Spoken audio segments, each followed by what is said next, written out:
හොඳයි අද දවසෙත් පැමිණ සිටින ඔබ සියලු දෙනාම ජේසුස් වහන්සේගේ නාමයෙන් පිළිගනු ලබනවා.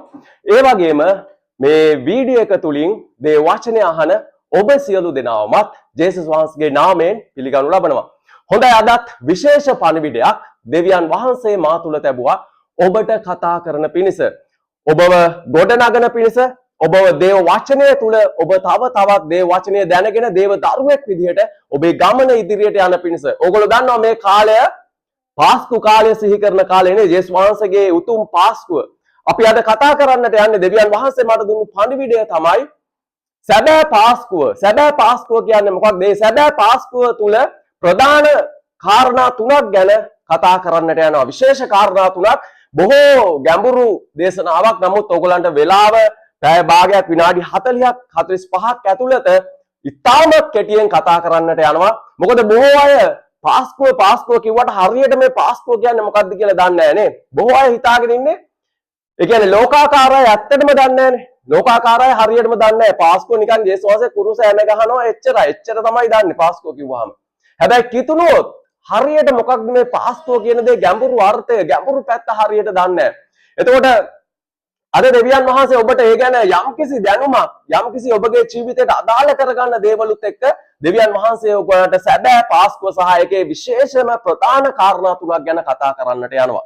එහෙමනම් සාමාන්‍යයෙන් පාස්කුව කියන්නේ යේසුස් වහන්සේ ඒ කුරුස පූජා වුණු ඒ පාස්කුවද පාස්කුව ආරම්භය කොතනද? ආරම්භය යේසුස් වහන්සේ කුරුස පූජා වුණු තැනද පාස්කුව විදිහට හඳුන්වන්නට පුළුවන්. පාස්කුව ගත්තාම ඇත්තටම කියනවා නම් යේසුස් වහන්සේ කුරුස පූජා වුණු තැන නෙමෙයි පාස්කුව ආරම්භ වෙන්නේ. ඒක මම ඔයගොල්ලන්ට ඉතිහාසයට ගිහිල්ලා කතා කරන්නම්. පාස්කුව ආරම්භ වෙන්නේ කොතනද? පාස්කුව ආරම්භ වෙන්නේ නික්මයාම පොතෙන්. නික්මයාම පොතෙන් නේද පාස්කුව ආරම්භ වෙන්නේ. එතකොට පාස්කුවේ ආරම්භය දෙවියන් වහන්සේ කොහොමද දෙන්නේ? ඒක බොහෝ කාරණා ගොඩක් තියෙනවා. මම ඔයගොල්ලන්ට මුළු කතාවම කියන්නට යන්නේ කෙටියෙන් මම ඔයගොල්ලන්ට කතා කරන්නම්. පාස්කුව ආරම්භ වෙන්නේ දෙවියන් වහන්සේගේ සෙනග මිසරයේ වහල්භාවයේ ඉන්නවනේ. ඒ වහල්භාවයේ ඉඳලා දෙවියන් වහන්සේ මෝසෙස් තෝරගන්න ඒ වහල්භාවෙන් සෙනගව පොරොන්දු දේශයට රැගෙන යන පිණිස. එතකොට එතනදී දෙවියන් වහන්සේ ඒ සෙනගව ගෙනියන්න මෝසෙස්ට කිව්වට මෝසෙස් ගිහිල්ලා පාරාවට කිව්වම පාරාවෝ ඒ සෙනගට යන්න දෙනවද? නෑ නේ. පාරාවෝ ඒ සෙනගට යන්න දෙන්නේ නෑ. ඒකට හේතුවක් තියෙනවා. ඒ හේතුව මොකද්ද? පාරාවෝගේ සිත දැඩි කරන්නේ කවුද? දෙවියන් වහන්සේම තමයි දැඩි කරන්නේ. ඒකට තව හේතුවක් තියෙනවා. මොකද්ද ඒ දැඩි කරන්න හේතුව? ඔව් ඊශ්‍රායල් සෙනග දෙවියන් වහන්සේගේ බලය දෙවියන් වහන්සේ කවුද කියන එක දැන ගැනීම සහ අනිත් කාර්යය මොකද්ද? මිසරයේ පාරාවෝ අනිත් ලෝක ඒ වටපිටාවේ ඉන්න අනිත් රටවල් සහ පාරාවෝ මිසරයේ දැනගන්න පිණිස සර්ව බලධාරී දෙවියන් කවුද කියන එක. විශේෂයෙන් ඒකට හේතුව තමයි ඒ කාලය වන විට මිසරයේ අය බොහෝ දෙවිවරුන්ව වන්දනාමාන කරමින් හිටියනේ. බොහෝ අනේකාකාර දෙවිවරු. ඒ දෙවිවරුන්ට තමයි දෙවියන් වහන්සේ පහර ගැහුවේ. තේරෙනවද? ඒ දෙවිවරුන්ට පහර ගන්න හේතුව අන්න ඒක තමයි. උඹේ දෙවිවරු පාරාවට දෙවියන් වහන්සේ කතා කරනවා. ඒතුළු උඹේ දෙවිවරුන්ට වැඩියේ සර්ව බලධාරී දෙවියන් මමයි කියන එක උන්වහන්සේ ඔප්පු කරලා පෙන්නුවා. පීඩා 10ක් ගෙනල්ලා නේද? ඒ පීඩා 10 තුලින් දෙවියන් වහන්සේ ඔප්පු කරුවේ උඹේ දෙවියෝ නෙමෙයි බලවත් මම තමයි බලවත්. සර්ව බලධාරී එකම දෙවියන් මම තමයි කියන එක උන්වහන්සේ ඔප්පු කරලා පෙන්නුවා. ඒ මම ඔයගොල්ලන් නිකන් මෙතනට ආපු නිසා එක පීඩාවක් දෙකක් කියන්න. ඔයගොල්ලෝ දන්නවා නයිල් ගඟ නේද? මිසරේ නයිල් ගඟේ ලෝකයේ දිගම ගංගාව නේද? එතකොට මේ ගංගාව මිසරයේ ඒ පාරාව ඇතුළු මිසරයේ මිනිස්සු මොනවාද ඒ ගංගාවට කරුවේ? ඒ ගංගාව තමයි දෙයියෝ විදිහට ඇදෙව්වේ. ගංගාව තමයි දෙයියෝ විදිහට ඒගොල්ලෝ එක දෙවි කෙනෙක් විතරයි. ඒ නයිල් දෙයියෝ කියන එක තමයි ඒගොල්ලෝ ඒ ගංගාවට හඳුන්වන නාමය. එතකොට උන්වහන්සේ පහර දුන්නා නේද නයිල් ගඟට? ලේවෙන්ද පහර දුන්නා නේද? අන්න ඒ මොකද්ද දන්නවද? ඒ තමයි නුඹේ දෙයියෝ නෙමෙයි කියන එක දෙවියන් වහන්සේ ඔප්පු කරන් තමයි මේ නයිල් ගඟට පහර ගැව්වේ. නයිල් ගඟ දෙයියෝ නම් ලේවෙන්න බෑනේ නේ. දෙවියන් වහන්සේ පහර ගැහුවම ලේවෙන්න බෑනේ. එහෙමනම් ඒක තමයි. ඒ දෙවියන්ගේ කිසි බලවත්කමක් නැහැ. මම තමයි සර්ව බලධාරී දෙවියන් කියලා දෙවියන් වහන්සේ ඔප්පු කරලා පෙන්නුවා. ඒ වගේම තව බොහෝ තිබුණා. මිසරේ වරු අදහපු තව පිළිම බොහෝ තිබුණා. මම එකක් ගන්නම් සාමාන්‍යයෙන් විශාල ගෙම්බිරි රූප හදාගෙන ඒගොල්ලෝ නමස්කාර කරුවා. ඒ වගේම කිනිතුළු රූප. ඒ කියන්නේ වැල්ලේ ඉන්න කිනිතුල්ලෝ ඒ මිසර දේශේ අර කුණාටුවක් එහෙම හමාදී වැලි හමාගෙන එන නිසා ඒගොල්ලෝ ඒ වැල්ලේ අධිපතියා විදිහට ඒ චූටි කිනිතුලා විශාල පිළිම හදාගෙන ඒවට නමස්කාර කරනවා. එතකොට ඒ දෙවිවරුන්ට පවා දෙවියන් වහන්සේ ගැහුවා නැති වෙන්න. එතකොට ගෙම්බි රූප ඒගොල්ලෝ සාමාන්‍යයෙන් පාවිච්චි කරුවේ ඒගොල්ලන්ව අර ගෙම්බ පැන යන නිසා ඒගොල්ලන්ගේ ඊළඟ ආත්මයට ගෙනියන්න ගෙම්බට පුළුවන් වෙන කියන විශ්වාසයක්. ඒ කියන්නේ සාමාන්‍ය මිත්‍යා මතයක් මිසරේ ඒ මිනිස්සු තුල ඇති වෙලා තිබුණා. ඉතින් ඒ දේවල් වලට දෙවියන් වහන්සේ පහර ගහලා ගෙඩි ගොඩවල් දැහුවා නේද මැරෙන්න සලස්සලා ගෙම්බව. එතකොට මෙන්න මේ කාරණේ තමයි දෙවියන් වහන්සේට කියන්නේ. නුඹේ දෙයියෝ මේ ඇත්තටම කියනවා බාන්න මේ සත්තු තමයි දෙයියෝ විදිහට බොහෝ අය අරගෙන තිබුණේ මිසරේ ඉඳලම. ඒ කාලේ ඉඳලම බොහෝ ඒ වගේ දේවල් පැවතෙනවා. අදටත් පැවතෙනවානේ සත්තුන්ගේ දෙයියෝ කරගෙන ඉන්න. බොහෝ දේවල් අදටත් මේ ලෝකේ පවතිනවානේ. එහෙනම් ඒවා කොහෙන්ද ආවේ? මිසරේ ඒ දේවල් වලින් තමයි මේ කැඩීගෙන ඇවිල්ලා තියෙන්නේ. එහෙනම් දෙවියන් වහන්සේ මේ දේවල් වල පහර ගැවි හොතට මතක තියාගන්න. ඒ කිසිම දෙයක් නෙමෙයි දෙවියෝ මම තමයි සර්ව බලධාරී දෙවියන් කියලා ඔප්පු කරලා පෙන්නන. උන්වහන්සේ ඒක ඔප්පු කරුවානේ. උන්වහන්සේ බැරිද ඕනම කෙනෙකුට පහර ගහන්න? උන්වහන්සේට පුළුවන්. එහෙනම් උන්වහන්සේ සර්ව බලධාරීත්වය ඔප්පු කරුවා. ඒ පීඩා 10න් එකක් තමයි. ඔන්න දැන් මම එනවා තැනට කතාවට. පාස්කු කොතනින්ද ආරම්භ වුනේ කියන්නේ. එතකොට ඒ පීඩා 10න් අවසාන පීඩාව මොකද්ද? අවසාන පීඩාව කුළුඳුලන්ට පහර දීම, කුළුඳුලන් මැරීම. එතකොට කුළුඳුලන් මරණ අවස්ථාවේදී දෙවියන් වහන්සේ කියනවා ඊශ්‍රායල් සෙනගට මම මිසරේ පාරාවෝගේ ඉඳන් වහල්ලා දක්වා වහල්ලාගේ කුළුඳුලා සහ මුර්ගයන්ගේ කුළුඳුලන් පවා නැති කරන්නට යනවා, මරණයට පත් කරන්නට යනවා. නුඹේ ඊශ්‍රායල් සෙනගගේ කිසිම දෙයකට දෙවියන් වහන්සේ අත තියන්න යන්නේ නැහැ කියලා උන්වහන්සේ ප්‍රකාශ කරනවා. උන්වහන්සේ මොකක්ද ඊශ්‍රායල් සෙනගට කියන්නේ? ඊශ්‍රායල් සෙනගට කියනවා බැටළුවෙක්ව මරලා ඒ බැටළුවගේ ලේ උළුවස්සු කණු දෙකේ සහ පඩිවල දාන්න. එතකොට දෙවියන් වහන්සේ ඒ පාණ්ඩර වෙලාවේ යන වෙලාවේදී ඒ ලේ දැක්කොත් ඒ ලේ පසු කරගෙන යනවා. මම නුඹලාට කිසි පීඩාවක් දෙන්නේ නැහැ. මම ඒ ලේ පසු කරගෙන යනවා කියන. මෙන්න මේක තමයි පසු කරගෙන යනවා කියන. ඉංග්‍රීසියෙන් කියන පාස් ඕවර්. ඒකට පස්කා කියලා කියන. ඒ පස්කා කියන එක තමයි පාස්කුව විදියට හැදිලා. දැන් සිංහලෙන් ගත්තොත් ඇත්තටම පාස්කුවද? සිංහලෙන් ගත්තොත් පාස්කුව නේ පස්කා කියන වචනෙන් ආපු එකක් තමයි පාස්කුව කියන්නේ. සිංහලෙන් ගත්තොත් මොකද්ද? සිංහලෙන් ගත්තොත් පසු කරගෙන යෑම. අර මරණයේ දූතයා පසු කරගෙන යෑම. ඒ කියන්නේ ඊශ්‍රායල් සෙනගව මරන්න නැතුව විනාශ කරන්න නැතුව පසු කරගෙන යෑම. ඒකට තමයි ඉංග්‍රීසියෙන් පාස් ඕවර් කියලා කියනවා. එතකොට මෙන්න මෙතනදී තමයි දෙවියන් වහන්සේ ඒ කාර්ය ඉෂ්ට කරලා කුළුඳුලන්ට පහර දෙනවා සම්පූර්ණයෙන්. උන්වහන්සේ කියපු දේ උන්වහන්සේ ඉෂ්ට කරනවා. උන්වහන්සේ ඒ වගේ දෙවි කෙනෙක්. හොඳට මේ දේවලින් තේරුම් ගන්න අපි නමස්කාර කරන දෙවියන් මොනතරම් බලවන්තද? අර මිනිස්සු අදහගෙන ඉන්නේ කවුද? පාරාව ඒ කාලේ සර්ව බලධාරී නිකන් එයා තමයි ලෝකේ බලවත්ම කෙනා පාරාව විදියට අදහගෙන ඉන්න මිනිස්සු. හැබැයි ඊට වැඩිය කොච්චර බලවත්ද අපි නමස්කාර කරන දෙවියන් වහන්සේනේ. උන්වහන්සේ පාරාවට සහ පාරාවගේ දෙවියන්ට නැති වෙන්නම ගැහුවානේ, ගහලා දැම්මා. උන්වහන්සේගේ බලය, උන්වහන්සේගේ ආධිපත්‍ය පෙන්වන පිණිස. එහෙමනම් ඒ අවසාන පීඩාව විදිහට ඒ කුළුඳුලන්ව දෙවියන් වහන්සේ කියපු විදිහට පාරාවගේ ඉඳලා වහල්ල දක්වා ඒ වගේම සත්තුන්ගේ කුළුඳුලන් පවා උන්වහන්සේ විනාශ කරලා දැම්මා. උන්වහන්සේ මරණයට පත් කළා. ඕගොල්ලෝ දන්නවද මිසර දේශයේ දෙවියන් වහන්සේ කරපු කුළුඳුලන්ට පහර දීම තුල මිසර දේශයේ මරණයක් සිදු වෙච්ච නැති ගයක් හොයාගන්න නැහැ. එක ගයක්වත් නැහැ. ඊශ්‍රායල් සෙනගගේ හැරෙන්නට මුළු මිසර දේශේ හැම ගයකම මල ගයක්. ඇයි හේතුව? හිතලා බලන්න. නිකන් රටක ගමක ඉඳන් අපි හිතලා ගමක හැම ගෙදරකම මල ගයක් තිබ්බොත් කොහොම වෙයිද? ඒ වගේ මුළු රටේම හැම ගෙදරකම මල ගයක් තිබ්බොත් කොහොමද තියෙන්නට ඇතිද? ඒ කියන්නේ කුළුඳුලෙක් නැති ගයක් තියනවද? පාරාවගේ කුළුඳුලා ඉඳලා දැන් හිතලා බලන්න තව පවුලක් ගත්තොත් ඒ පවුලේ අම්මා සහ මව සහ දරුවා සමහරට අම්මත් කුළුඳුල් වෙන්න පුළුවන්, තාත්තත් කුළුඳුල් වෙන්න පුළුවන්, පළවෙනි දරුවත් කුළුඳුල්. එතකොට තුන් දෙනාම මැරෙනවා නේද? එතකොට එහෙනම් හැම ගෙදරකම මල ගයක්. මිසර දේශේ හැම ගෙදරකම මල. ඒ වගේ දෙයක් මේ ලෝකේ ඒ වගේ කාර්යයක් සිද්ධ වෙලා නැහැ. මිසරේට ඒ වගේ කාරණයක් ඊට පස්සේ සිද්ධ වුණෙත් නැහැ. එහෙමනම් බලන්න දෙවියන් වහන්සේ කුළුඳුලන්ට පහර දීලා දෙවියන් වහන්සේගේ ආධිපත්‍ය, දෙවියන් වහන්සේගේ බලය පාරාවට පෙන්වන. එතනින් පස්සේ පාරාව මොකද වෙන්නේ? අර දැඩි වෙච්ච සිත අයින් වෙලා මිසරයෙන් ඒ සෙනගට යන්න අවසරය දෙනවා. ඊශ්‍රායල් සෙනගට යන්න අවසරය දෙනවා. එතකොට මෙන්න මේ කාරණය තමයි දෙවියන් වහන්සේ මුල් කරගන්නේ පාස්කුව සඳහා. මොකද්ද? ඒ දවසේදී දෙවියන් වහන්සේ මිසරයට දුන්නු ඒ පීඩාව ඊශ්‍රායල් සෙනගට දෙන්නේ නැතුව ඊශ්‍රායල් සෙනගව ආරක්ෂා කරලා ඔවුන්ව පසු කරගෙන ගිය නිසා ඒ දේ දෙවියන් වහන්සේ සිහි කරන්න පාස්කුව කියන වචනේ යන්න ඇති වුණා එතනින්. පාස්කුව දෙවියන් වහන්සේ මාගු දෙසා මංගල්‍යයක් කොට මේක සිහි කරන්නට කියලා උන්වහන්සේ කියනවා එතනදී. එහෙනම් අපි බලමු එතන තමයි ආරම්භය. හැබැයි ආරම්භය ඊට පස්සේ එතන මම ඔයගොල්ලන්ට කියන එතනේ ආරම්භය එතන සැබෑ පාස්කුව තියනවාද? මම අද කතා කරන්නේ යන සැබෑ පාස්කුව එතන තියනවාද? සැබෑ පාස්කුව එතන නැහැ. ඇයි දන්නවද සැබෑ පාස්කුව එතන නැත්තේ? එතන මොකද්ද සිද්ධ වුනේ? එතනදී වහල් භවයේ හිටපු සෙනග වහල් භවෙන් මිදලා පොරොන්දු දේශයට ගියා. දෙවියන් වහන්සේ ඒ දේ කෙරුවා. හැබැයි දෙවියන් වහන්සේගේ අර බලවත් සැබෑ සැලැස්ම එතන තිබුණාද? උන්වහන්සේ කරපු පළවෙනි ක්‍රියාව එතනින් එහාට උන්වහන්සේ තව බොහෝ ක්‍රියා කරනවා. එතනට මම එන්නම්. අපි කියවල බලමු ඒ ටික. අපි පෙරල ගමු නික්ම යාම පොතට. නික්ම යාම පොතේ 12 වෙනි පරිච්ඡේදයේ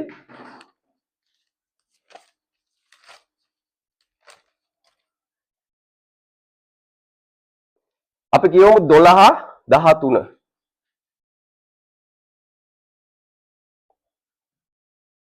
අපේසාද ඒ රාත්‍රියේදී මිශ්‍ර දේශයේ මැදින් යන්නේ. මිශ්‍ර දේශයේ මනුෂ්‍යයන්ගේද සිව්පාවන්ගේද සියලු කුණුදුරන්ට පහර දෙන්නෙමි. මිශ්‍රයේ සියලු දෙවිවරුන්ට විරුද්ධව විනිශ්චයන් ඉෂ්ට කරන්නෙමි. මම ස්වාමීන් වහන්සේය. ඒලේ නුඹලා සිටින ගෙවල් වල නුඹලා උදෙසා ලකුණක් පිණිස වන්නේය. මම ඒලේ දැක නුඹලා පසු කර යන්නේ. මා විසින් මිශ්‍ර දේශයට පහර දෙන කල නුඹලා විනාශ කිරීමට පීඩාවක් නුඹලා පිට නොවන්නේය. 14ත් කියවන්න. මේ දවස නුඹලාට සිහිවීම උත්සවයක් පිණිස වන්නේය. නුඹලා ඒ ස්වාමීන් වහන්සේට මංගල්‍ය දවසක් කොට පවත්වන්න. ඒ නුඹලාගේ සියලු පරම්පරාවල නියෝගයකින් මංගල්‍යයක් කොට සෑම කල්හිම පවත්වාපල්ලා. හරි. බලන්න 12 වෙනි පදේ මොකක්ද කියන්නේ කියලා. මක්නිසාද ඒ රාත්‍රියේ මිශ්‍ර දේශයේ මැදින් යන්නෙමි. මිශ්‍ර දේශයේ මනුෂ්‍යයන්ගෙන්ද සිව්පාවන්ගෙන්ද සියලු කුළුදුරන්ට පහර දෙන්නෙමි. මිශ්‍රයේ සියලු දෙවිවරුන්ට විරුද්ධව විනිශ්චය නිෂ්ඨ කරන්නෙමි. බලන්න මේ දේ දෙවියන් වහන්සේ ඉෂ්ට කෙරුවා නේ. මිශ්‍රයේ ඒ සියලු කුළුදුරන්ට පහර දුන්නා. ඒ වගේම ඒ සියලු දෙවිවරුන්ට විරුද්ධව දෙවියන් වහන්සේ ක්‍රියා කෙරුවා නේ. එතකොට ඊට පස්සේ කියනවා මම ස්වාමින් වහන්සේය. එහෙනම් කවුද මේ කරන්නේ සියලු දේ? ස්වාමින් වහන්සේ. සර්ව බලධාරී ස්වාමින් වහන්සේ. උන්වහන්සේට කරන්න බැරි දෙයක් තියනවද? ඒක හොඳට තේරුම් ගන්න. අපි নমස්කාර කරන්නේ අන්න ඒ වගේ දෙවි කෙනෙක්ව. එහෙනම් ඒක තමයි අපි ඒ දෙවියන් වහන්සේව හරියට අදහගෙන තියෙනවනේ උන්වහන්සේ මොන තරම් බලවත්ද කියන දේවල් අපිට මේ දේවල් වලින් තේරෙනවා නේ. අපි নমස්කාර කරන දෙවියන් මොන තරම් බලවත්ද? උන්වහන්සේ සර්ව බලධාරී මේ ලෝකේ සියල්ලට වැඩියේ. මේ බාන්න මිශ්‍රයේ සියලු දෙවිවරුන්ට වැඩියේ උන්වහන්සේ කොච්චර බලවන්තයිද නේ. එහෙමනම් ඒ වගේ දෙවි කෙනෙක් নমස්කාර කරන අපි කිතුනෝ විදිහට කොච්චර අපි ප්‍රීතියෙන් යුක්තව ඉන්නට ඕනද? මොකද උන්වහන්සේගේ අතේ තමයි සියල්ල තියෙන්නේ. සියලු පාලනය උන්වහන්සේගේ අතේ. ඒක නිසා අපි හිතුනෝ විදිහට උන්වහන්සේ තුල ශක්තිමත්ව මේ ගමන් කරමු කියලා අද දෙවියන් වහන්සේගේ වචනය තුලින් ඔබට කතා කරනවා. ඒ වගේම 13 වෙනි පදයේ කියන බාණ්ඩ ඒලේ නුඹලා සිටින ගෙවල් වල නුඹලා උදෙසා ලකුණක් පිණිස වන්නේය. මම ඒලේ දැක නුඹලා පසු කර යන්නේ. මෙන්න පසු කර යනවා. පාසෝව කියන එක පාස්කා කියන එක පාස්කුව කියන එක මෙන්න මෙතනින් තමයි හැදුනේ. එතකොට බලන්න එහෙනම් ඊශ්‍රායල් සෙනගව ඒ ලේ දැකලා දෙවියන් වහන්සේ කිසිම කරදරයක් නොකර උන්වහන්සේ සියලු දෙනාව පසු කරලා යනවා. මේකෙන් අපිට තව උදාහරණයක් මෙතනදි ගන්න පුළුවන්. හිතලා බලන්න මේ ලෝකයේ අද සිදුවෙන දේවල් මොනවද? ලෝකයේ යුද්ධ තියෙනවනේ. එක එක ප්‍රශ්න මිනිසුන්ට කරදර මිනිස්සු මැරි යනවා. එතකොට බලන්න මේ ලෝකයේ මෙහෙම දේවල් තියෙනකොට කිතුණුවන්ටත් මේ දේවල් මුහුණ දෙන්නට සිද්ධ වෙනවනේ. හැබැයි මෙතනදී මිශ්‍ර දේශයේ ඒ සෙනගට දෙවියන් වහන්සේ දුන්නේ පීඩාවදී ඊශ්‍රායල් සෙනගව දෙවියන් වහන්සේ ආරක්ෂා කෙරුවා වගේ දෙවියන් වහන්සේ ඔබවත් මාවත් ආරක්ෂා කරන්නට යනවා. විශ්වාස කරනවද මේක? ඔබ හරියට දෙවියන් වහන්සේව අදහගෙන තිබෙනවනම් මේ ලෝකයේ වෙහෙස බර මොනම දේ සිද්ධ වුණත් දෙවියන් වහන්සේ ඔබවත් මාවත් ඒ තැන් වලින් උන්වහන්සේ ආරක්ෂා සහිතව ගෙනියන්නට යනවා. ඔබ මේක විශ්වාස කරනවා නම් ඔබ මේක අදහනවා නම් උන්වහන්සේට බැරිද? උන්වහන්සේට පුළුවන්. ඇයි? උන්වහන්සේ සර්ව බලධාරී දෙවියන් වහන්සේ. උන්වහන්සේ තීරණය කරුවොත් මේ ලෝකයේ පීඩා මම ඔයාට දෙන්නේ නැහැ. කිතුණුවෙක්ව තෝරලා දෙවියන් වහන්සේ දරුවෙක්ව තෝරලා ඔයාට දෙන්නේ නැහැ. එහෙම නැත්නම් සභාවේ ඉන්න ඕගොල්ලන්ට දෙන්නේ නැහැ කියලා උන්වහන්සේ තේරුවොත් මොකද වෙන්නේ? කාට හරි පුළුවන් වෙයිද මේ ලෝකේ බාධා ඒ මනුස්සය අපිට දාන්න? බෑ. දෙවියන් වහන්සේ තීරණය කරුවොත් වෙන කාටවත් ඒක කරන්නට බෑ. එහෙනම් මෙතනින් අපිට මේ ගන්න තියෙන තව පුංචි උදාහරණයක් තමයි මම ඔයගොල්ලන්ට කියාගෙන යන්නේ. එතකොට එහෙනම් හොඳට මතක තියාගන්න මේ ලෝකේ මීට වැඩිය තව භයානක කාලයක් එන්න යනවනේ. ඇත්තටම කියනවා නම් මේ ලෝකේ ගැන අනාගතය ගැන දන්න අය විතරයි මේක දන්නේ. අනාගතය ගැන තේරෙන්නේ නැති අය හිතන්නේ මේ ලෝකයේ තියෙන මේ යුද්ධ පහ වෙලා ගිහිලා ලෝකෙට ඉක්මනින් සාමය එන්න ඕනේ කියලා. හැබැයි මේ අවසාන කාලය නිසා සාමයේ කෙටි කාලයකට. හැබැයි ඊට පස්සේ තව මහා භයානක දේවල් අවසාන කාලේ මේ ලෝකේ කවදාවත් සිද්ධ වෙච්ච නැති දේවල් මේ ලෝකේ සිද්ධ වෙන්නට යනවා. එහෙමනම් ඒ දේවල් වලට මුහුණ දෙන්න අපිට ශක්තියක් තියෙන්නට ඕනේ. ඒ දේවල් මුහුණ දෙන්නට අපිට බලයක් දෙවියන් වහන්සේ තුල තියෙන්නට ඕනේ. එහෙමනම් ඒ දේ තමයි දෙවියන් වහන්සේ ඔබට කතා කරන්නේ. මේ ලෝකේ මොන බාධා පීඩාවක් ඔබ දෙවියන් වහන්සේ තුල ස්ථිරව ඉන්න කෙනෙක් නම් දෙවියන් වහන්සේ සියලු තැන් වලින් ඔබ ආරක්ෂා සහිතව ගෙනියන්න යනවා. විශ්වාස කරනවද මේක? ඔබ විශ්වාස කරන කෙනෙක් නම් ඔබ මේ දේ අත්දකින්නට යනවා. බලන්න ඊට පස්සේ කියනවා 14 වෙනි පදය මේ දවස නුඹලාට සිහිවීම උත්සවයක් පිණිස වන්නේය. නුඹලා එය ස්වාමින් වහන්සේට මංගල්‍ය දවසක් කොට පවත්වන්න. ඒ නුඹලාගේ සියලු පරම්පරාවද නියෝගයකින් මංගල්‍යයක් කොට සෑම කල්හිම පවත්වාපල්ලා. මොකක්ද කියන්නේ? මංගල්‍යයක් කොට පවත්වන්න කියලා කියනවනේ මේ පාස්කුව. එතකොට මේ පාස්කුව කොහොමද සමරන්න කියලා තිබ්බ දෙවියන් වහන්සේ? ඇත්තටම අද පාස්කුව සමරන විදිය හාත්පසින්ම වෙනස් නේ. දෙවියන් වහන්සේ කොහොමද පාස්කුව සමරන්න කිව්වේ? උන්වහන්සේ කිව්වා හොඳ බැටළුවෙක්. ඒ කියන්නේ තරුණ අපි හිතමු ඇත්තටම අවුරුද්දක් විතර වයස හොඳ තරුණ බැටළු පැටුවෙක් අරගෙන බාබකියු තමයි කරන්න කියන්නේ දෙවියන් වහන්සේ. පුච්චල තමයි කන්න කියන්නේ. උයන්නවත් එපා කියන. ඇත්තටම තම්බල කන්න එපා කියනවා දෙවියන් වහන්සේ. පුච්චල තමයි කන්න කියන්නේ. ඒ බැටළු පැටියාවයි ඒ කියන්නේ අද නම් පුච්චනවා කියන්නේ මොනවද? අද ලෝකේ පුරාම බලන්න මහා ඒ කියන්නේ හොඳ රසවත් ධනවත් කෑමක් නේ බාබකියු කියන්නේ. එතකොට එහෙනම් දෙවියන් වහන්සේ ඒ කාලේ තමයි බාබකියු කරලා කන්න කියලා තියෙන්නේ. එතකොට මම මේ කතා කරන්නේ ඒ කාලේ ගැන. අද පාස්කුව ඇත්තටම බොහෝ ආකාරයෙන් වෙනස් වෙලා. එතකොට ඒකටත් හේතුවක් තියෙනවා. මම ඒ හේතුවත් ඕගොල්ලන්ට වෙලාවක් තිබුණොත් කතා කරන්නම්. එතකොට දෙවියන් වහන්සේ ඒ පාස්කු බැටළු පැටවව සහ ඊට පස්සේ තව මොනවද කන්න කිව්වේ? ඒ මංගල්‍ය දවස් දැන් මේක මංගල්‍යයක් කොට සමරන්න කිව්වනේ දෙවියන් වහන්සේ. එතකොට ඊට පස්සේ මොනවද? මුහුන් නොමසු රොටි. ඒ කියන්නේ මුහුන් දාන්න නැති රොටි සමග ඒ බැටළු පැටවව ආහාරයට ගන්න කිව්වා. තව මොනවද කිව්වේ? තව දෙයක් කිව්වා ගන්න කියලා. මතක නැද්ද? තව දෙයක් කිව්වා ගන්න කියලා. තික්තපලා සමග තමයි මේව ගන්න. ඇයි ඒ තික්තපලා සමග ගන්න කිව්වේ? ඒක මිසරේ විඳපු ඒ වේදනාව, ඒ දුක් පීඩාව තමන්ගේ දරුවන්ට පරම්පරාවට එක සිහිවීමක් පිණිස අර බැටළු පැටවාලන්ගේ මස් සහ මුහුන් නොමසු රොටි සහ තික්තපලා තමයි කන්න කිව්වේ. සියලු දුක් වේදනා, ඒ වහල්කම, ඒ පීඩාව, ඒ බාධාව සිහි වෙන පිණිස. එතකොට බලන්න දෙවියන් වහන්සේ මේක මංගල්‍යයක් කොට පවත්වන්න කියලා කිව්වා. හැබැයි මේක සම්පූර්ණයෙන්ම වෙනස් වෙනවා යේසුස් වහන්සේගේ පැමිණීමත් එක්ක.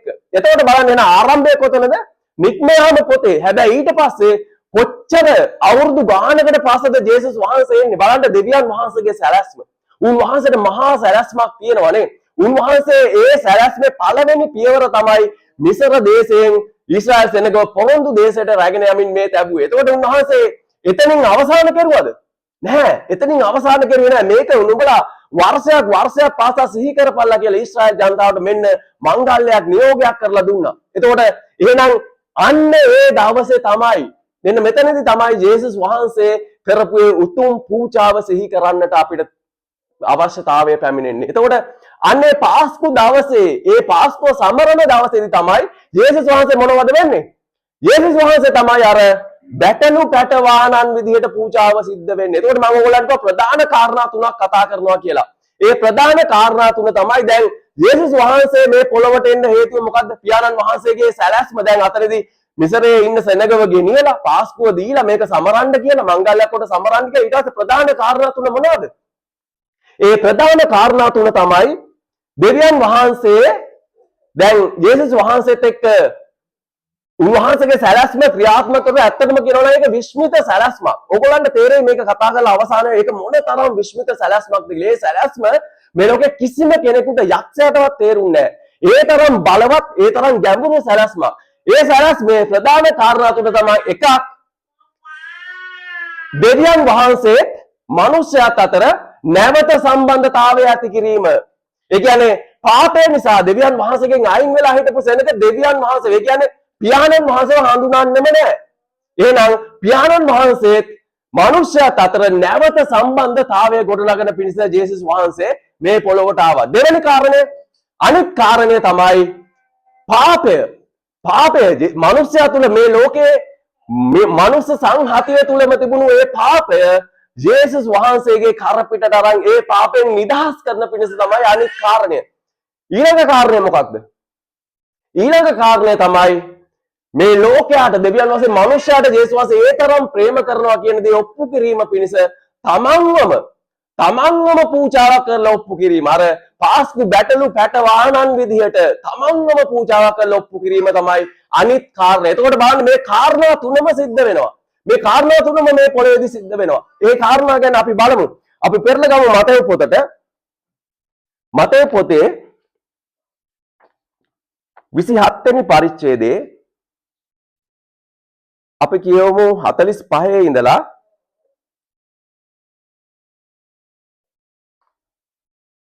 45 46 කියවන්න.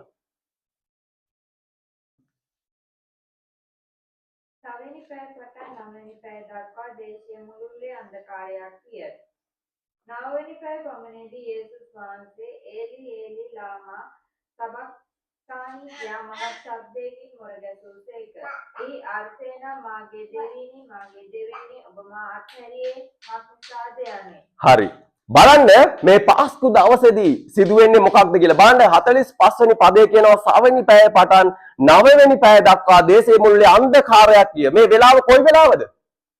මේ වෙලාව සාමාන්‍යයෙන් සවෙනි පැය කියන්නේ දවල් 12ට විතර නේද? දවල් 12ට විතර මොනතරම් ආලෝකයක් හිරු එළිය තියෙන වෙලාවක්ද නේද? හිරු එළිය තියෙන වෙලාවේ මොකක්ද වෙලා තියෙන්නේ? 9 වෙනි පැය දක්වා දේශයේ මුළුල්ලේ අන්ධකාරයක්. කියන්නේ සවස් 3 විතර වෙනකන් අන්ධකාරයක් තිබිලා තියෙනවා. එතකොට බලන්න මේක මොන තරම් ලෙස මේ ස්වභාව ධර්මයට දැනුවද කියලා ඔයගොල්ලෝ හිතලා බලන්නකෝ.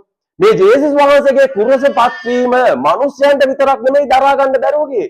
මේ ස්වභාව ධර්මයට ඒ දේ දරා ගන්න බැරුව ගියා. දැන් ස්වභාව ධර්මයේ දෙයක් නෙමෙයිද හිරු කියන්නේ? ඒ හිරු එළියේ ඉන්නේ මිනිස්සයා ආලෝකය ලබන්නේ නේද? එතකොට බලන්න ඒ හිරු ආලෝකය දුන්නේ නැහැ. ඕගොල්ලන්ට මේක තේරෙනවද?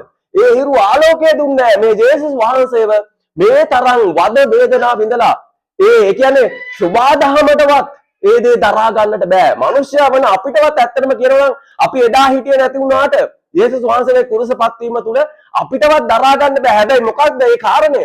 සුභාදහම මොනතරම් අකමැති වුණත් මිනිස්සයාට කොයිතරම් දරා ගන්නට බැරි වුණත් මේක තමයි දෙවියන් වහන්සේගේ සැලැස්ම. ඇයිදන්නේද මේ සැලැස්ම නැතුව මිනිස්සයව ගලව ගන්න ක්‍රමයක් නැහැ. එකම ක්‍රමය තමයි මොකක්ද? යේසුස් වහන්සේ. දැන් දෙවියන් වහන්සේ මිනිස්සයව ගලව ගන්න පුදුමාකාර විදිහට ක්‍රම දැම්මා. විනිශ්චයකාරයෝපත් කෙරුවා. ඊට පස්සේ අනාගත වතුරුවරුන් එව්වා. නේද? ඊට පස්සේ දේවදාසයන්ව සේවකයන් එව්වා මේ වගේ. හැබැයි ඒ කිසිම කෙනෙක් කියන දේ මිනිස්සයා පිළිගත්තද? නැහැ. පිළිගත්තේ නැහැ. පිළිගත්තේ නැති නිසා මොකද්ද තීරණය කරන්න සිද්ධ වුණේ අවසාන වශයෙන් දෙවියන් වහන්සේට? මමම යනවා. නේද? මමම යනවා කියලා උන්වහන්සේට තීරණය කළා. ඇයි? යේසුස් වහන්සේ කියන්නේ කවුද? යේසුස් වහන්සේ කියන්නේ 100% දෙවියන් වහන්සේ නේ. 100% දෙවියන් වහන්සේම තීරණය කරනවා මමම යනවා මිනිස්සයව ගලව ගන්න පිණිස. මමම යනවා මිනිස්සයා වෙනුවෙන් පූජාවක් වෙන පිණිස. බලන්න මේ උතුම් කැපකිරීම උන්වහන්සේ දේවත්වය අතහැරලා මිනිස්සෙක් ලෙස මේ පොළොවට එන්නේ කවුරු උදෙසාද?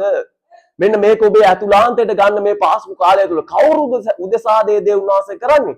ඔබත් මමත් වෙනුවෙන් ප්‍රේමවන්ත සහෝදර සහෝදරිය මේ දේශනාව ආන ඔබත් මමත් වෙනුවෙන් තමයි යේසුස් වහන්සේ දෙවියන් වහන්සේම මේ පොළොවට එනවා කියලා තීරණය කරලා මනුෂ්‍ය ශරීරයක් අරන් මේ පොළොවට ඇවිල්ලා උන්වහන්සේ පූජාව ඉෂ්ට කෙරුවා ඔබත් මමත් වෙනුවෙන්. උන්වහන්සේ පූජාව කරලා ඉවරයි. ඔබට තියෙන්නේ මොකක්ද මිනිස්සෙක් විදියට එහෙනම් උන්වහන්සේ කරපු මේ පූජාවට කෘතගුණ සලකන පිණිස ඔබට මොකක්ද කරන්නට තියෙන්නේ? ඔබට තියෙන එකම එක දෙයයි. ඒ තමයි ඔබ වෙනුවෙන් මේ පූජාවක් වුණු ඒ යේසුස් වහන්සේව පිළිගන්න එක. උන්වහන්සේව අදහා ගන්න එක. ඒ තුල ඔබට ගැළවීම සහ ඒ ස්වර්ගික ජීවනයේ නොමිලේම උන්වහන්සේ දීලා ගිහිල්ලා තියෙනවා. එහෙනම් ඔබට මෙතනින් එහාට තවත් ඒ ගැන ගැඹුරට කතා කරන්නට දෙයක් නැහැ. ඔබට යේසුස් වහන්සේව දෙවියන් වහන්සේව පියාණන් වහන්සේව හඳුනා ගන්න කැමති නම් යේසුස් වහන්සේව පිළිගන්නට කැමති නම් ඔබ මේ දේශනාව අහන කොහේ කොතන ලෝකේ කොහේ හිටපු ඉන්න කෙනෙක් වුණත් ඔබ සමහර විට වෙන ආගමික කෙනෙක් වෙන්නත් පුළුවන්. මම මේ කතා කරන්නේ ඇත්තටම ආගමක් නෙමෙයි. හිතලා බලන්න මේ කතා කරන්නේ ආගමක්ද? ඇත්තටම කියනවා නම් මම ආගමික නායකයෙකුත් නෙමෙයි ආගමක් නෙමෙයි මේ කතා කරන්නේ. මේ මොකද්ද දන්නවද? මේ තමයි මාව මවපු සර්ව බලධාරී දෙවියන් වහන්සේව ඒ කියන්නේ පියාණන් වහන්සේට එක්ක තියෙන සම්බන්ධතාවය හොඳට තේරුම් ගන්න. මේක කිසිම ආගමකට සම්බන්ධ කරන්න බෑ. බොහෝ අය කියනවා මේ ක්‍රිස්තියානි ආගමත් මේ ආගම වගේ අර ආගම වගේ නෑ. මම මේ කතා කරන්නේ ඇත්තටම කියනවා මේක ආගමක් නෙමෙයි. මාව මගේ තාත්තා මගේ පියාණන් වහන්සේත් එක්ක තියෙන සම්බන්ධතාවය. එහෙනම් ප්‍රේමන්ත සහෝදර සහෝදරිය ඔබත් පියාණන් වහන්සේත් අතර සම්බන්ධතාවයක් තියෙනවා. අන්නේ සම්බන්ධතාවයට ගොඩනගෙන්න යේසුස් වහන්සේ ආවේ මේ මම අර මුලින් කිව්වා වගේ. ඒ නැති වෙච්ච සම්බන්ධතාවය නැවත ගොඩනගෙන පිණිස. ඒක තමයි ප්‍රධාන කාරණය. කාරණා තුනෙන් එකක්. ඒ පියාණන් වහන්සේත් එක්ක තිබිච්ච සම්බන්ධතාවය ගොඩනගෙන පිණිස තමයි උන්වහන්සේ මේ පොළොවට ආවේ. ඒක අපි හරියට ගැඹුරින් අවබෝධ කරගන්නවා නම් අපි අර තවත් ආගමක් වගේ ආගමක් නෙමෙයි. මේක ආගමක් නෙමෙයි. ඒ සර්ව බලධාරී පියාණන් වහන්සේත් එක්ක තියෙන සම්බන්ධතාවය. ඔබේ සම්බන්ධතාවයට එන්න කැමතිද? කිතුණුව විදියට ඔබේ සම්බන්ධතාවය තුල ඉන්නවද? ඉන්නවද? ඒක ඔබ තුලින්ම ඔබේ හදවතටම තට්ටු කරලා අහලා බලන්න මේ දේශනාව අහන ඔබ කොහේ කොතැනක කිතුණුවෙක් ලෙස හිටියත් ඔබ ඔබේ හදවතට තට්ටු කරලා අහන්න මම පියාණන් වහන්සේටගේ හරි සම්බන්ධතාවය තුල ඉන්නවද කියන එක. එහෙම නැත්නම් ඒ හරි සම්බන්ධතාවයට අද සිට හෝ එන්න. ඒ සම්බන්ධතාවයට පැමිණෙන්න. ඒකයි දෙවියන් වහන්සේගේ බලාපොරොත්තු වුණේ යේසුස් වහන්සේව මේ පොළොවට එවලා. එහෙමනම් ප්‍රේමාන්ත සහෝදර සහෝදරිය ඔබට කතා කරන්නට තියෙන බාන මෙතනදී කියනවා මම කෙටියෙන් කතා කරන්නම් වෙලාවත් යන නිසා. එතකොට මේක බාන්න මේ සුභාදහම පවා යේසුස් වහන්සේගේ ඒ මරණය දරා ගන්නට බැරි තත්වයකටපත් වුණා. ඉර එළිය දුන්නේ කොච්චර කාර්යයක්ද කියලා බලන්න. මේ දහවල් වෙලාවේ 12ට එකට ඒ වෙලාවට ඉර එළිය නැහැ. කොච්චර දෙයක්ද නේ. නිකන් අර බලාකුලකට වැහිලා නෙමෙයි. සාමාන්‍ය බලාකුලකට වැහුණා එළිය අඩු වෙනවනේ. එහෙම නෙමෙයි. ඝනාන්ධකාරයක් ඇති වෙනවා. එතකොට බලන්න මෙතනදී ඊට පස්සේ ඒ ගැන නවත්තලා මම වෙලාව යන නිසා ඊළඟ එකට යන්නම්. ඊට පස්සේ බලන්න කියනවා 9 වෙනි පැය පමණේදී යේසුස් වහන්සේ ඒලි ඒලි ලාමා සබක්තානි කියා මහත් ශබ්දයකින් මොර ගැසූසේක. එහි අර්ථය නම් මාගේ දෙවියනි ඔබ මා අත්හැරියේමක් නිසාද යනුයි. එතකොට මොකක්ද මේ සිද්ධ වෙන්නේ? දැන් දෙවියන් වහන්සේ යේසුස් වහන්සේව අත්හරිනවා. මේක නිකන් සිද්ධ වෙන්න පුළුවන් කාර්යයක්. දැන් ඇත්තටම කියනවා නම් දෙවියන් වහන්සේ ඔබවත් මාවත් අත්හරින්න පුළුවන් නේ. අත්හරින්න පුළුවන්. බොහෝ අය දෙවියන් වහන්සේ අත්හැරලා තියෙනවා. හැබැයි යේසුස් වහන්සේවත් හරියද? මේක අපිට තේරුම් ගන්න පුළුවන්. ඇත්තටම මේක මනුෂ්‍යයාට තේරුම් ගන්න බැරි තැනක්. ඇයි මේ අතහැරියේ මුළු මහත් මනුෂ්‍යයාගේම පාපය යේසුස් වහන්සේ පිටට පැමිණිලා තිබුණු මොහොතේදී විතරක්. ඒ මොහොතේදී විතරක් දෙවියන් වහන්සේ අතහැරියා. ඒ හේතුව එහෙම නැතුව ඒ ශුද්ධ දෙවියන් වහන්සේට අර පාපයේ නිසා අශුද්ධකම දරා ගන්නට බෑ. ඒ මොහොතේ තප්පරේදී පමණක් දෙවියන් වහන්සේ අතහරින එක යේසුස් වහන්සේට තේරෙනවා නේ. යේසුස් වහන්සේට එතකොට බලන්න මේක මොන තරම් ගැඹුරු කාරණයක්ද. ඒ කියන්නේ දෙවියන් වහන්සේ හරියටම කියන දෙවියන් වහන්සේව අතහැරලා. තේරෙනවයි? යේසුස් වහන්සේ කියන්නේ දෙවියන් වහන්සේ නෙමෙයි. God chosen by God. ඒ කියන්නේ මේක තේරුම් ගන්න පුළුවන් මිනිස්සෙකුට. දෙවියන් වහන්සේව අතහැරලා. දැන් හිතලා බලන්න අපි නිකන් සභාවේ කෙනෙක්ගේ නමක් අරගෙන අපි නිකන් කතා කරමු. උත්තරාව අතහැරිය කිව්වොත් කොහොමද තියෙයිද? දැන් උත්තරාව වෙන යාළුවෙක් අතහැරිය කිව්වොත් ඒක හරි නේ ගැලපෙනවනේ. හැබැයි උත්තරාව අතහැරිය කිව්වොත් මොනවා වේද? ඒ වගේ සිදුවීමක් වෙන්න බෑනේ. හැබැයි එහෙනම් දෙවියන් වහන්සේව අතහැරලා. එතකොට බලන්න මේක මිනිස්යාට තේරුම් ගන්න බැරි කාරණයක්. ඒ වගේ කාර්යයකදී එතකොට මෙතනදී මොකද්ද යේසුස් වහන්සේ කියන්නේ? මාගේ දෙවියනි ඔබ මා අත්හැරියේමක් නිසාද? එහෙමනම් යේසුස් වහන්සේටත් ඒ කාර්යය දරා ගන්න බැරුව ගියා. උන්වහන්සේ ඒ තරම්ම අපි වෙනුවෙන් උන්වහන්සේගේ තිබුණු උපරිම ශක්තියෙන් අපි වෙනුවෙන් උන්වහන්සේ පූජාව කළා. උන්වහන්සේට තිබුණා ඒ මොහොතේදී උනා දේවදූතයන්ට අඬ ගැහුණා. දැන් මිනිස්සු ඒ වෙලෙත් කියනවා මෙන්න මේ එළියට කතා කරනවා, අරයට කතා කරනවා, මෙයාට කතා කරනවා. උන්වහන්සේ ඒ වෙලෙත් මේක මට අමාරුයි දේවදූතයන් එන්න කියලා අඬ ගැහුණා නම් එන්නේ නැද්ද? එනවා. අනිවාර්යෙන් එනවා. හැබැයි උන්වහන්සේ කා වෙනුවෙන්ද මේ සියල්ල දරාගත්තේ? උන්වහන්සේ දන්නවා. උන්වහන්සේ ආවෙම පූජාව වෙන පිණිස. හැබැයි මොකද්ද තිබුණේ? මාංශය දුර්වලයි නේ. මාංශය දුර්වල. හැබැයි ආත්මය ශක්තිමත්. මෙන්න මේක ඔයගොල්ලන්ට විශේෂ පණිවිඩයක්. හොඳට තේරුම් ගන්න. මනුස්සයාගේ ශරීරය දුර්වල. දැන් අපේ ශරීරය දුර්වල නිසා අපිට රෝග හැදෙන්නේ. සමහරවිට අපිට තුවාල හැදෙන්න පුළුවන්. අපිට ලෙඩ රෝග, ඒ වගේම වසංගත, මේ වගේ ඕන දෙයක් අපේ ශරීරයට හැදෙන්න පුළුවන්. ඇයි හේතුව? ශරීරය දුර්වල නිසා. හැබැයි අපේ ආත්මය ශක්තිමත් නම් මොනවා වේද? අර මොන ලෙඩ රෝග මොන දේ තිබුණත් අපේ ආත්මය ශක්තිය ආත්මය බලෙන් අපිට නැගිටින්න පුළුවන්. අන්න ඒක තමයි යේසුස් වහන්සේ කෙරුවේ. යේසුස් වහන්සේගේ ශරීරය දුර්වලයි. උන්වහන්සේට පේනවා. ඔයගොල්ලෝ දන්නවද නිකම් මිනිස්සෙගේ මරණය නෙමෙයි. උන්වහන්සේගේ වද වේදනාව විඳිනේ මරණය උන්වහන්සේට පේනවා. උන්වහන්සේට පේන නිසානේ උන්වහන්සේ මැරෙන්න කලින් තුන් පාරක් ගෝලයන්ට කියනවා මට මෙන්න මෙහෙම දේවල් වෙන්න තියෙනවා කියලා. ගෝලේ විශ්වාස කරන්නේත් නැහැ. උන්වහන්සේට මරණය පෙනි තමයි උන්වහන්සේ මේ දේ අපි වෙනුවෙන් කරන්නේ. එහෙමනම් ප්‍රේමවන්ත සහෝදර සහෝදරිය මම මේ ඔබට කෙටියෙන් කතා කරේ මේක ඉතාමත් ගැඹුරු පණිවිඩයක්. ඔබ මේක තේරුම් ගන්නවා නම් මේ කතා කරන මේ පාස්කුව සමරන මේ කාලේ ජේසුස් වහන්සේ කියන්නේ කවුද කියන එක ඔබට හරියට වැටහෙනවා නම් ඔබ කවදාවත් මොනම තැනක හිටියත් ඔබ ජේසුස් වහන්සේව අතහරින්නේ නැහැ. ඔබ කැමති නම් ජේසුස් වහන්සේව දැනගන්න. ඔබ තවත් ජේසුස් වහන්සේ ගැන හොයන්න. දෙවියන් වහන්සේ ගැන හොයන්න. ඔබ වැරදි තැනක ඉඳලා වැරදි විදිහට කතා කරන්නේ නැතුව විවේචන කරන්නේ නැතුව හරියට මේ බයිබලයේ අදහන කෙනෙක් විදිහට ඔබ බයිබලයේ අදහන්න නැත්නම් ඔබ බයිබලයේ හරියට කියවලා බලන්න මේකේ මොනවද තියෙන්නේ කියලා. එහෙම නැතුව හරියට කියවන්න නැතුව හරියට ගැඹුරු එලිදරව් වෙන්නේ නැතුව බොරුවට විවේචනය කරන මිනිස්සෙක් බවට පත් වෙන්නට එපා.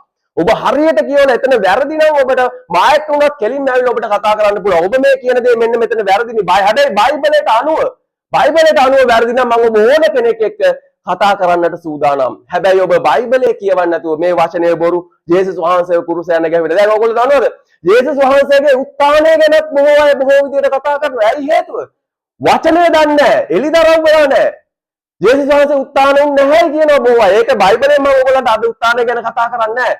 ලබන සතියේ මම ඔයගොල්ලන්ට ඒ ගැන කතා කරන්නම්. බොහෝ අය වහන්න හැදුවා ජේසුස් වහන්සේ උත්ථාන වුණට ගැන. එහෙමනම් මේ ලෝකයේ මිනිස්සු මොන ආකාර මිනිසුද කියලා අපිට මෙන්න මේ දේවල් වලින් තේරෙනවා. එහෙනම් ඔබ එවන් ආකාරයේ මිනිසෙක් නොවි මේ සත්‍යයේ දෙවියන් වහන්සේව පිළිගන්න පුළුවන් මිනිසෙක් බවට පත් වෙන්න. ඔබ ඉන්න කොතන වුණත් ඔබ වෙනස් කරගන්න පුළුවන්. හරි දෙයට අනුගත වෙන්න පුළුවන් මිනිසෙක් බවට පත් වෙන්න. ඒ කියන්නේ ඔබ වැරදි තැනක ඉන්නවා නම් ඔබ පාපයක ඉන්නවා නම් ඒ පාපය අතහැරලා ඔබ ඉන්න වැරදි තැනේ සත්‍යතාවයක් බවට පත් කරගන්න පුළුවන් මිනිසෙක් වෙදිහට ඉන්න. ඔබට මේ දේ ඔබේ අතුලාන්තය තුල ඔබ ඉන්න තැන ඔබ ගැබ් අරගෙන මේකම තමයි හරි කියලා ඔබ ඉන්න මිනිසෙක් න ඔබට කවදාවත් යේසුස් වහන්සේව දකින්න හම්බෙන්නේ නැහැ. දෙවියන් වහන්සේව දකින්නට හම්බෙන්නේ නැහැ.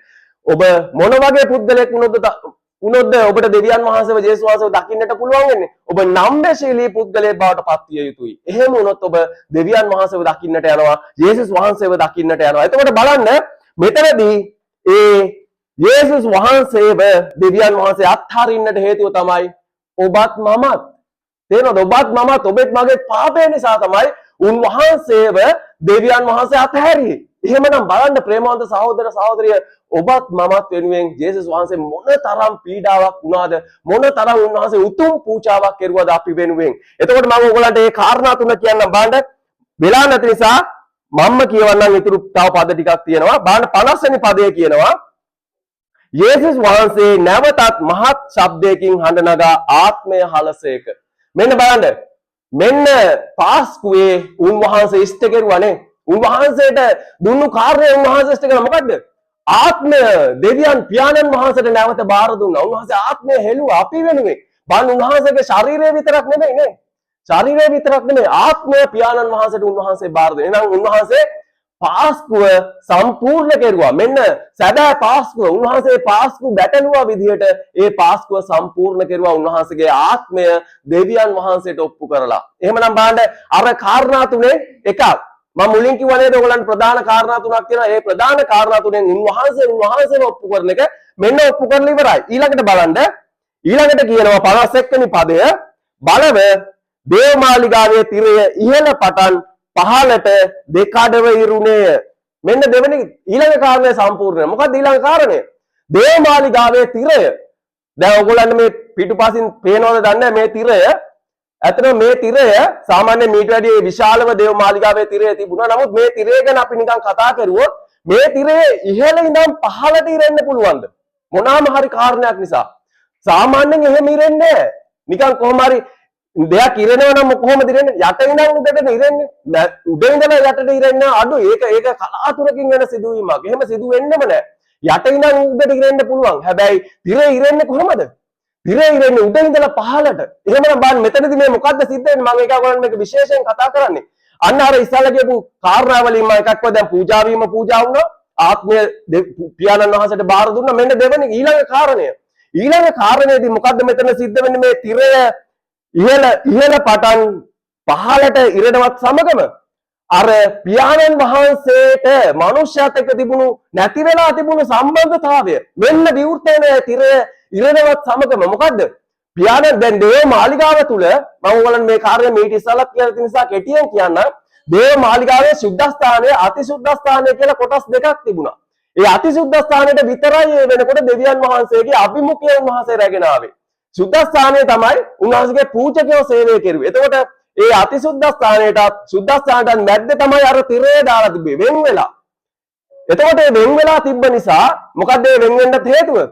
දෙවියන් වහන්සේ සුද්ධ නිසා මනුස්සයාගේ අශුද්ධභාවය නිසා දෙවියන් වහන්සේටත් මනුස්සයාටත් සම්බන්ධතාවය නැති වෙලා තිබුණේ. එහෙනම් මෙන්න මේ ජේසුස් වහන්සේ කරාවු ඒ පූජාව, ඒ පාස්කු බැටළුවා විදියට තමන්ව ඔප්පු කරපු ඒ පූජාව නිසා මෙන්න නැවත ඒ තිරය ඉරුණායින් පස්සේ මෙන්න දෙවියන් වහන්සේගේ සමග මනුස්සයාට නැවතත් සුද්ධව කෙලින් සම්බන්ධ වෙන්න අවස්ථාව ලබා දුන්නා. එහෙමනම් ප්‍රේමන්ත සහෝදර සහෝදරිය ඔබටත් මටත් අද දෙවියන් වහන්සේ සමග කෙලින් සම්බන්ධ වීමේ ඒ අවස්ථාව උන්වහන්සේ ලබා දුන්නා නේ. එහෙනම් මේ සම්බන්ධතාවය උන්වහන්සේ අපිට ලබා. මෙන්න දෙවෙනි කාරණය සම්පූර්ණ වෙනවා මෙතනදී. එහෙමනම් බලන්න ඊළඟ කාරණය මොකද්ද? ඊළඟ කාරණය උන්වහන්සේ ලේ සැලුවනේ. උන්වහන්සේ මේ පොළවේ ලේ සලලා අවසාන මොහොතේ උන්වහන්සේගේ ආත්මය බාර දෙන්නේ. එතකොට මේ ලේ සලලා ඒ ලේ වලින් හොදලා මනුස්සයාගේ පාපය ඒ ලේ වලින් දැන් මනුස්සය නිකන් ලේ වලින් හේතුවක් ගම කිතුනුව විදිහට ඔබටත් මටත් තේරෙනවා. හැබැයි මේ දේශනාව නිකන් ලෝකාකාර කෙනෙක් ඇහුවොත් ලේ වලින් හේතුවට පාපය සේදේද කියලා නිකන් හිතෙන්න පුළුවන් නේ. ඇත්තටම කියනවා නම් මේ ලේ වලින් සේදනවා කියන්නේ ඔබෙත් මගෙත් ලේ වලින් සේදුවොත් නිකන් කුණු දූවිල්ලක් යනවා වගේ යයි. හැබැයි ජේසුස් වහන්සේගේ ලේ මොන වගේද? පවිත්‍ර ලේ නේ. holy blood. ඒ සුද්ධ ලේ. එතකොට ඒ සුද්ධ ලේ වලින් තමයි පාපය හොදන්න පුළුවන් එකම ක්‍රමය. වෙන ක්‍රමයක් නැහැ. ඇත්තටම කියනවා නම් මනුෂ්‍යයාගේ පාපය හොදන්න පුළුවන් ඒ ජේසුස් වහන්සේගේ සුද්ධ ලේ වලට විතරමයි. පාපය කමා කරන්න පුළුවන් ඒ ලේ වලට විතරමයි. එහෙනම් උන්වහන්සේගේ කරපිට ඒ බර අරගෙන උන්වහන්සේ අර දෙවියන් වහන්සේ අතහැරපු තැන ඒක තමයි අනිත් ප්‍රධාන කාරණේ. ඒ බර පාපේ බර නිසා උන්වහන්සේව දෙවියන් වහන්සේ පවා අතහැරියේ ඔබත් මමත් වෙනවා. එහෙනම් අනිත් කාරණයක් එතනදී සම්පූර්ණ වෙනව නේද? බලන්න මේ පාස්කුවේ සැබෑ කාරණා තුන මෙතනදී සැබෑ කාරණා තුනක් සම්පූර්ණ වෙනවා. එහෙමනම් ඒ ලේ වලින් අපව සෝදලා උන්වහන්සේගේ සුද්ධ දරුවෝ විදිහට උන්වහන්සේ අපව බාරගෙන තියෙනවා. අපව පිළි අරගෙන තියෙනවා මොන සඳහාද? පියාණන් වහන්සේ වෙත නැවත සම්බන්ධ කරලා, මේ සම්බන්ධතාවය ඇති කරලා මේ පොළවේ ජීවිතේ විතරද? නෑ. මේ පොළවේ ජීවිතේ විතරක් නෙමෙයි. ඒ සදාකාලික ස්වර්ගයේ ජීවනය ගත කරන්න, ඒ eternal life එක ගත කරන්න උන්වහන්සේ අපිට නොමිනේ ඒ අවස්ථාව දීලා තියෙනවා. එහෙමනම් ප්‍රේමවන්ත සහෝදර සහෝදරිය මම හිතනවා අද ඔබට දෙවියන් වහන්සේ කතා කරපු දේ තේරුණා කියලා. තව බොහෝ කාරණා කතා කරන්න තිබුණත් වෙලාව යන නිසා මේ දේව වචනය අදට නතර කරනවා. තව බොහෝ කාරණා ඔබට ඉදිරියේදී දෙවියන් වහන්සේ කතා කරන්නට යනවා. එහෙනම් ප්‍රේමවන්ත සහෝදර සහෝදරිය ඔබ දෙවියන් වහන්සේගේ දරුවෙක් විදිහට යේසුස් වහන්සේගේ දරුවෙක් විදිහට සම්බන්ධතාවය තුල ඔබ ගොඩනැගෙන්න, සම්බන්ධතාවය තුල ජීවත් වෙන්න, යේසුස් වහන්සේගේ මාර්ග හඳුනා ගන්න, ඒ තුල ජීවත් වෙන්න. මේ පාස්කු කාලය තුල ඔබේ පාප යේසුස් වහන්සේට බාර දීලා ඔබ උන්වහන්සේගේ සුද්ධ පවිත්‍ර ලේ වලින් සේදිලා ඔබ ස්වර්ගයට යන්නට සුදුස්සෙක් බවට පත් වෙන්න කියලා අද දේව වචනය ඔබට දෙවියන් වහන්සේ කතා කරනවා. එහෙනම් ප්‍රේමවන්ත සහෝදර සහෝදරිය මේ සභාවේ ඉන්න දේව වචනය ආපු ඔබ සියලු දෙනාටත් මේ වීඩියෝ එක තුලින් දේව වචනය අහන ඔබ සියලු දෙනාටමත් යේසුස් වහන්සේ දෙවියන් වහන්සේ සුදාත්මයන් වහන්සේ වන ඒ holy ත්‍රිත්වය, holy trinity, ඒ සුද්ධ ත්‍රිත්වය ඔබට ආශිර්වාද කරනසේක්වා.